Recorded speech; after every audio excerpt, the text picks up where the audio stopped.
नमस्कार, मैं हूं आमिर बेग। आप देख रहे हैं सिटी बुलेटिन न्यूज़।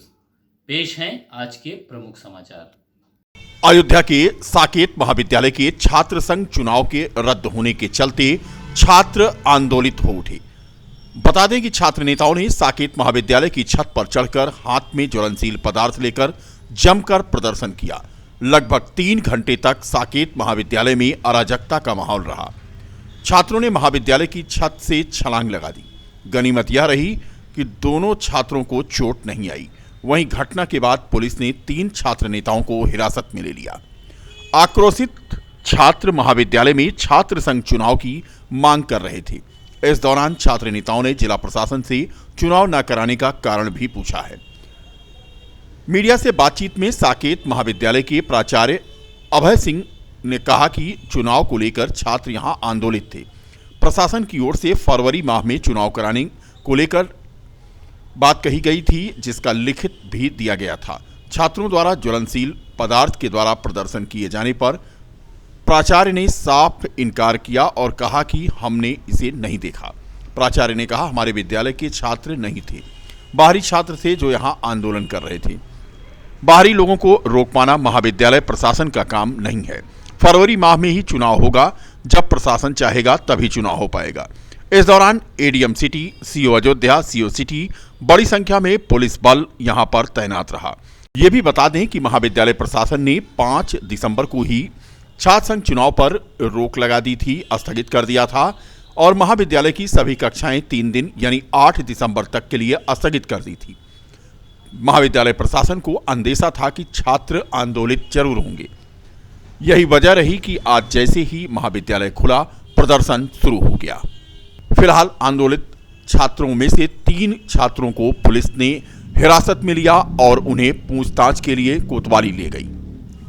सबसे खास बात तो ये थी कि छात्र नेताओं ने प्रदर्शन के दौरान महाविद्यालय का गेट बंद कर दिया था, जिससे फोर्स अंदर नहीं जा पा रही थी। साकेत महाविद्यालय पहुंचे सीओ सिटी शैलेंद्र सिंह के समझाने बुझाने और सख्ती करने के बाद यहां पर छात्र माने। गेट लगा हुआ ताला तोड़ के ऊपर चले गए। सर बच्चे आंदोलित क्यों हुए? छात्र चुनाव को लेकर के। छात्रों के आपने 12 तारीख चुनाव की तिथि दी थी। के करने से 12 तारीख में फिर 5 तारीख पहले था। हाँ। 12 कर दिया उसको। उन्होंने कहा कि वो अग्निवीर की परीक्षा चल रही है। हाँ। 12 कर दिया, उन्होंने 12 कर दिया। उसके बाद भेज दिया। उसके बाद एडीएम सिटी से मिला मैंने, शेड्यूल भेजने के बाद उन्होंने कहा ठीक आप कराइए, मैं पुलिस को दे दूँगा। सर ऐसी नौबत क्यों आई आज की इतना ज़्यादा उपद्रव करने की? हाँ, ये चुनाव टाल दिया गया। फरवरी में उन्होंने लिखित दे दिया प्रशासन ने। ये भी ला के बच्चे कुछ आए हैं, उनका प्रवेश करने के बाद ही फरवरी के फर्स्ट वीक में इलेक्शन कराया जाए। सर छात्रों का एक चीज कहना कि तक पॉइंट से मुझे छात्र आंदोलित होंगे। 3 दिन न बंद रहता तो आज की स्थिति कल और पराकाष्ठा हो जाती। कुछ छात्र नेताओं ने जो है गलत चीजों का प्रयोग भी किया है और छलांग भी लगाई है, क्या है? गलत नहीं है, पूरा महाविद्यालय कितना नुकसान किया, बोले उसको जाकर 20,000 25,000 नुकसान किया है। ज्वलनशील पदार्थ डाल करके आप रहे थे। हमने उसको देखा ही नहीं। वो छत से एक बच्चा कूद पड़ा था, वो तो पकड़े हुए थे, वो अंदाज रहे थे गिरने के लिए, हाथ छूटा गिर गए। हम थे उसको भी नहीं देखा मैंने। जिस दिन माप में कोई दिखाई पड़ रहा है क्या हमको कि कौन जा रहा है, कौन मत दिखाई पड़ रहा है कि ऊपर खड़े हुए हैं। मैंने प्रशासन को फ़ोन कर दिया, तो उसी समय जब यहाँ से माप गया ऊपर, यहाँ धरना देने के बाद तो प्रशासन आप और आपकी टीम नेता नहीं है, इनमें बाहरी लोग जाएगा छात्र संघ का, तो प्रशासन जब चाहेगा। सभी सवालों का गोलमोल जवाब साकेत महाविद्यालय के प्राचार्य अभय सिंह जैसे लग रहा था कि वो महाविद्यालय में थे ही नहीं। हर सवाल पर वो यही कह रहे थे कि मैंने तो देखा ही नहीं। अब उनके देखने और न देखने से क्या होता है, 3 घंटे तक अराजकता का माहौल चला और उनके नियंत्रण में नहीं रही पूरी स्थिति। हो ही नहीं पाएगा। सब बच्चे प्रवेश हो जाए तो हम छात्र संघ का चुनाव कराएं। अच्छा, यहाँ से जो गिरफ्तारी हुई है क्या इनके खिलाफ कोई कार्रवाई करेंगे आप? जिन बच्चों ने उपद्रव किया है आज, क्या उनके खिलाफ प्रबंधन कुछ कार्रवाई करेगा? कॉलेज की तरफ से नहीं, जिला प्रशासन ने उनको मैनेज किया है, वही करेंगे जो करना होगा। कॉलेज की तरफ से आप कह रहे हैं कि साकेत महाविद्यालय पर तोड़फोड़, छत के ऊपर तोड़फोड़, तो इनको लेकर के महाविद्यालय के छात्र भी नहीं है? दे देंगे उनको, प्रशासन को भेजूंगा। बाहरी छात्रों को कैसे प्रवेश मिल रहा है? नहीं, इस माप में आप रोक पाओगे क्या किसी को? माप जब है तो माई कार्ड कितना चेक करेंगे? छात्र अध्यापक के पास क्या चीज़ है? अध्यापक इतनी ताकत तो ही नहीं कि बच्चों को माप को रोक ले। वो माप में आए हैं और धीरे धीरे पहले गए हैं, पहले पीछे गए हैं, पीछे के बाद फिर धरना शुरू किए हैं। तब जब यहाँ कुछ नहीं हुआ है तो छत चढ़ गए अपना प्रेशर बनाने के लिए। अभी आपने बताया कि उपद्रवी छात्र यहाँ पे आए थे, वो छात्र मालूम होगा तो कर लेंगे, निश्चित करेंगे, क्यों नहीं करेंगे, लिख के दे देंगे। ठीक ठीक ठीक।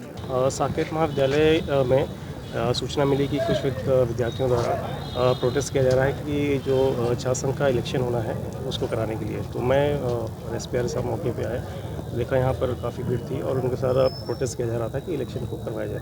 पहले ही प्रशासन द्वारा अवगत करार दिया गया था कि इलेक्शन होगा फरवरी माह में, और इसके बाद भी समझाने बुझाने के बाद ये लोग नहीं मान रहे थे। यहाँ आकर इन लोग को समझाया बुझाया गया और उसके बाद इन लोग को आगे आप लोग जाए और उसको इलेक्शन जब समय दे दिया गया उसके अनुसार ही करवाया जाए। उत्तर प्रदेश उद्योग व्यापार मंडल ने आज जिलाधिकारी को एक ज्ञापन सौंपा। शासन के निर्देश पर प्रदेशव्यापी GST सर्वे छापे को अविलंब रोके जाने के संबंध में जिला अध्यक्ष कविंद्र साहनी के नेतृत्व में यह ज्ञापन दिया गया। व्यापारी नेता कविंद्र साहनी ने बताया कि GST सर्वे के कारण व्यापारी वर्ग भयग्रस्त और दहशत में है। इस सर्वे से इंस्पेक्टर राज और भ्रष्टाचार को बढ़ावा मिलेगा और व्यापारी समाज का उत्पीड़न होगा, जिससे ईमानदार व्यापारी परेशान होंगे। पिछले कई दशकों से यह सर्वे बंद था, लेकिन विशेष अनुसंधान शाखा द्वारा शिकायत के आधार पर सर्वे का कानून GST में है, लेकिन वर्तमान में प्रदेश के सभी बाजारों में चल रहे जनरल सर्वे से व्यापारियों में दहशत है। GST के संबंध में सर्वे डाले जा रहे हैं व्यापारियों के ऊपर, और हमारे प्रदेश नेतृत्व का निर्देश आया है कि पूरे प्रदेश में सर्वे डाले जा रहे हैं और पूरे प्रदेश के जिले के जो संगठन है वो ज्ञापन मुख्यमंत्री को संबोधित जिलाधिकारी के माध्यम से भेजें कि सर्वे को बंद किया जाए, क्योंकि इससे इंस्पेक्टर राज कायम होगा। और जैसे पुराने दशकों पहले ये इंस्पेक्टर राज चलता था, वही इंस्पेक्टर राज कायम हो जाएगा और जिससे आम व्यापारी परेशान होगा और भ्रष्टाचार को बढ़ावा मिलेगा। ये मांग पत्र दिया जा रहा है, मुख्यमंत्री को संबोधित मांग पत्र है, और ये पूरे प्रदेश में हमारे क्या मुख्य मांगे? वही GST का सर्वे बंद होना चाहिए बस। कविंद्र साहनी, जिला अध्यक्ष, उत्तर प्रदेश उद्योग व्यापार मंडल।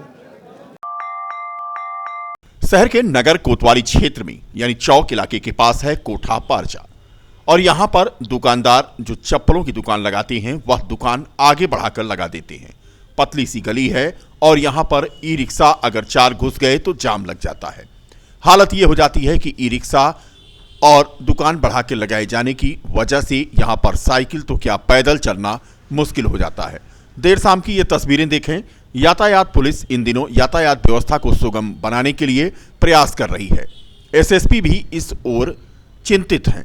उन्होंने भी यातायात व्यवस्था को सुदृढ़ करने के लिए अपने मातहतों को निर्देश दे रखा है, लेकिन सड़क पर ही खड़ी बाइकें और गलियों में घुस रहे ई-रिक्शा की वजह से जाम लग रहा है। कोठा पारचा इलाके की हालत सबसे ज्यादा खराब है। यहां पर पैदल चलना मुश्किल हो गया है। शाम होते ही जब चौक से आप कोठा पारचा की ओर जाएंगे तो यहां पर कैसे ई-रिक्शा वालों को एंट्री मिलती है, इसका जवाब किसी के पास नहीं है। गली से लोग कैसे निकलें, घंटों जाम में वो फंसे रहते हैं। अतिक्रमण यहां पर रोक पाने में विफल हो रहा है यातायात महकमा। रामपथ सड़क चौड़ीकरण का कार्य युद्ध स्तर पर चल रहा है। कटारी मंदिर के दुकानदारों को 3 घंटे के शॉर्ट अल्टीमेटम के बाद यहां पर दुकानों को तोड़ने का आदेश हो गया और दुकानदारों में हड़कंप मच गया। बता दें कि व्यापारियों ने छत काटने के बाद किराने की मांग की काफी अन्य विनय किया, लेकिन 2 बजे तक का उन्हें समय मिला था और इसके बाद तो चल गया बुलडोजर। तस्वीरें देखें आप कटारी मंदिर और उसके आसपास के इलाकों की। व्यापारी रुष्ट हैं, फिर भी रामपथ का निर्माण कार्य तेजी से शुरू हो चुका है। व्यापारी नेता नंद कुमार गुप्ता नंदू ने कहा कि दुकानदारों को दुकान खाली कराकर छत काटने का समय देने के बाद तोड़फोड़ किया जाना चाहिए, जिससे व्यापारियों की बची दुकानें भी बच सकें, लेकिन ऐसा नहीं हो रहा है। तिवारी मंदिर नया घाट से सटी करीब 10 दुकानों को तोड़ने के बाद बुलडोजर का पहिया कल थम गया। गुप्तार घाट स्थित लक्ष्मी नरसिंह मंदिर में महंती का कार्यक्रम आयोजित किया गया। यह कार्यक्रम बाबा बजरंग दास के साकेतवास के उपलक्ष्य में महंती और भंडारे के साथ संपन्न हुआ, जिसमें मंदिर के नवागत महंत विमल कृष्ण दास को कंठी चादर पहनाकर मंदिर का महंत नियुक्त किया गया। यह महंती का कार्यक्रम मणिराम दास छावनी के उत्तराधिकारी महंत कमल नयन दास की उपस्थिति में संपन्न हुआ, जिसमें अयोध्या के संत महंत शामिल हुए और भंडारे का प्रसाद ग्रहण किया। इस दौरान लक्ष्मी नरसिंह मंदिर के नवागत महंत विमल कृष्ण दास ने बताया कि उन्हें मंदिर का महंत नियुक्त किया गया है। पूज्य संत कमल नयन दास के आशीर्वाद से आज उन्होंने यहाँ का महंती प्राप्त किया और उन्होंने कहा कि इस परंपरा का निर्वहन करना उनका अब आगे से कर्तव्य रहेगा। कार्यक्रम में गौरीशंकर दास, नाका हनुमानगढ़ी के रामदास, महंत मनीष दास, महंत गिरीश दास, लक्ष्मण किलाधीश, दिगंबर अखाड़ा, महंत सुरेश दास आदि शामिल हुए।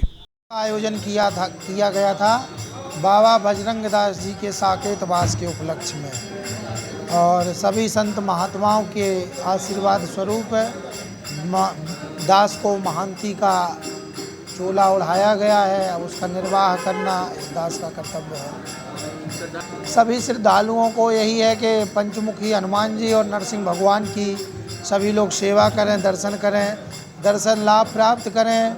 ये आज के मंदिर नहीं है, त्रेता युग के मंदिर हैं।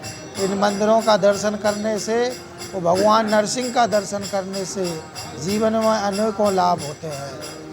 यहाँ अखंड सीताराम कीर्तन का आयोजन किया गया है। जनपद के सोहावल ब्लॉक में समाज कल्याण विभाग द्वारा संचालित मुख्यमंत्री सामूहिक विवाह योजना अंतर्गत 125 कन्याओं का आज विवाह संपन्न हुआ, जिसमें 5 मुस्लिम जोड़े भी शामिल रहे। इनका भी निकाह कराया गया। ब्लॉक मुख्यालय परिसर को पूरी तरह से सजावट के साथ पंडाल की व्यवस्था कर पुरोहितों द्वारा वैदिक मंत्रोच्चारण के साथ विवाह की रस्में संपन्न कराई गईं।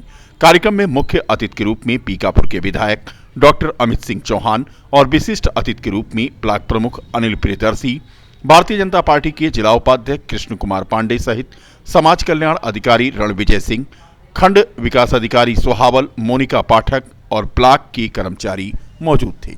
बता दें कि मुख्यमंत्री सामूहिक विवाह योजना अंतर्गत सोहावल में 125 कन्याओं का आज विवाह संपन्न हुआ। हमारे यहाँ आज विवाह हुआ, गरीब परिवार की कन्याओं ये माननीय मुख्यमंत्री के सामूहिक विवाह कार्यक्रम योजना के अंतर्गत 125 जोड़ों का हमारे यहाँ रजिस्ट्रेशन हुआ। इन जोड़ों के ऊपर सरकार द्वारा प्रत्येक जोड़े में 51,000 रुपये खर्च